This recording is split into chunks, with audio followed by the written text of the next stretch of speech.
এই অন্তর্বর্তীকালীন সরকারকে বলতে চাই, কোনো তালবাহানা করে লাভ হবে না। এই 17 বছর অনেক তালবাহানা করেছে, কিন্তু এই দেশে তারা থাকতে পারেনি। তাই আপনার কাছে আমার অনুরোধ থাকবে, দেশে যে পরিবেশ পরিস্থিতি সৃষ্টি হয়েছে, বাংলাদেশের সংখ্যাগরিষ্ঠ মানুষ ভোট চাই। 17 বছরে আমরা ভোট এবং ভাতের অধিকার ফিরে পাই নাই। যে অধিকার ফিরে পেয়েছি, এটা কাল বিলম্ব না করে অতি সত্বর জাতীয় নির্বাচন দিয়ে প্রমাণ করে।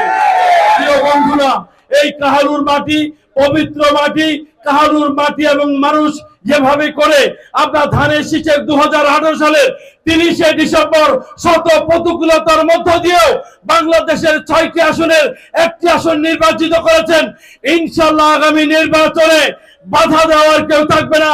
আমার ভোট আমি দিব, যাকে খুশি তাকে দিব। ইনশাআল্লাহ আগামী জাতীয় সংসদ নির্বাচনে আমরা শত প্রতিকূলতাও যদি ধানের শীষকে 2018 সালে নির্বাচিত করতে পারি, এইবার কিন্তু আমাদের প্রতিদ্বন্দ্বিতা করবে, কিন্তু আমাদেরকে বাধা দেওয়ার কেউ থাকবে না। যদি বাধা দেওয়া না থাকে, ভোট কেন্দ্রে যাবেন, আপনাদের মন মতো ভোট দিয়ে এসে ওই 18 সালে যদি পারেন, ইনশাআল্লাহ এবারে তার চাইতে বেশি ভোট দিয়ে